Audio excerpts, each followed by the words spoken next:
All right, time to work a little bit with Aequitas here on trailer loading. And this is the third day that I've brought him out here. The first 2 days that I brought him out here, all I did was lead him around the trailer. Didn't really do much of anything else. And then I went over and sat on the bumper of the trailer and let him eat some grass. Just kind of getting him used to the idea that that trailer is not a monster, okay? I don't know if I sent him between me and the trailer, but I'm getting ready to do that. Now I have 2 trailers, and one of them is an older stock trailer that has a 6-foot wide gate, and the other one is a little bit newer living quarters trailer that has a 3.5-foot wide gate. So obviously I will start with the 6-foot wide gate, and I really don't expect this horse to go in this trailer today. In fact, I'd be surprised if I even get his front feet in the trailer today. Okay, this is the kind of horse you're just not going to get all that in one day, at least not voluntarily. The way we got him on that trailer when I picked him up a month ago was there were 4 of us and we ran him in there like a cow. Okay, and he didn't go in voluntarily, and he wouldn't do it. You know, the reason I've got my stick here is that right there. Not because I plan on tapping him with the stick. I'm just using it to protect myself. So interesting, did you notice I didn't send him around me?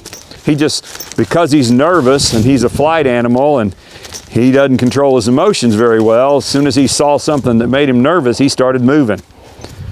And since I was going to ask him anyway, I just let him do it. So I'm just using this stick to keep him from running over me, because that's kind of what he does when he gets a little bit upset. He kind of just ignores me a little bit. And is that a lack of respect? It is, but it's more fear than anything else. And right there, he tried to bite the stick. Again, that's just fear. That's his fear reaction. Okay. So I just want him to kind of get okay, just going back and forth between me and the trailer. And if he doesn't get okay with it, then I won't move forward. That's much better. Did you see him lick his lips and look at it? Okay. And this may take, like I say, this is the 3rd day. And there he spooked at nothing. This may take 6 or 8 sessions with a horse like this. When it comes to trailer loading, the biggest mistake people make when teaching a horse to load in a trailer is that they don't. They just don't do it. They just assume, and whenever it's time to go somewhere, that the horse is going to jump in there and be fine with it. And if you don't teach them that the trailer is okay, that's not how it's going to go, most likely.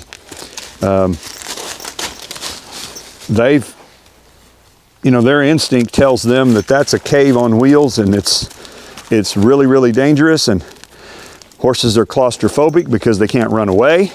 So, that's just behooves us. That's better. He slowed down that time. He walked by the trailer instead of trotting by it. Okay. Okay, yeah. If he wants to eat a little grass or leaves, I'm going to let him do that, because that's kind of will help him relax just a little bit. On that 0 to 10 scale, his emotions were about a 5 or 6 there. Now he's down to about a 4, maybe a 3. Okay, good boy. Good boy. I want to reward him relaxing. Good. All right, here we go. Let's try to send him again. Come on, go. Don't kick, just go. Okay. And you notice I didn't correct that little kick there he did. I just ignored it. Okay, that'll go away when he gets over being afraid of things. But I'm not going to ignore him running over me. Okay, he needs to pay attention to me. Good. He stopped and kind of sniffed it that time. Excellent. Excellent. Okay, so he's pushing into me a lot more on this when I'm on his right side, so I need to correct that a little bit. Come on. Okay. There. Man, that's better. That's better. Okay, I'm going to step back here. And this isn't a very big space. And when I parked this trailer, I wasn't planning on doing trailer loading. I just parked it.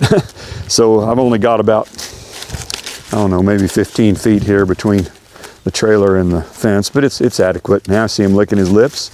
Good. Now what I'd like him to do is just kind of stop and maybe investigate the trailer a little bit. Maybe he'll just want to come up here and sniff it and look at it a little.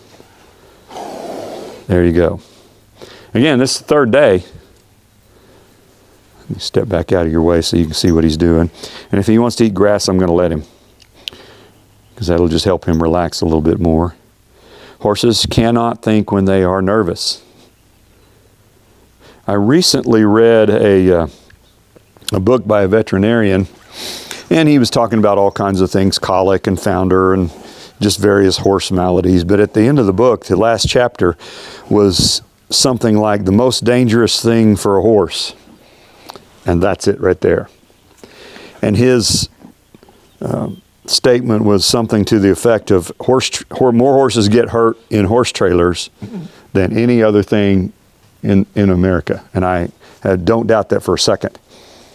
And so if a horse gets hurt, most of the time, not always, but most of the time, it's because the owner didn't properly prepare them to get in the trailer. Okay, good. Good, so he's going to sniff it and then probably just step away and eat some grass. Let's see what he does. Okay, all right. Good, now I'm going to go ahead and open up the gate. So I've not done that yet. And he's, of course, going to freak out a little like that. So you see what I mean? Uh-huh. Okay. This gate will stay open. So noise is not his friend. At least that's not the way he sees it. Okay. So now it's a totally different scary monster to him than it was a minute ago. He can see inside the trailer. And like I said, I'm not even going to try to load him in here today. If I can get him to come up and sniff it again with the gate open, then that probably will be good enough for this session. Okay. Just don't run over me. Okay. There you go.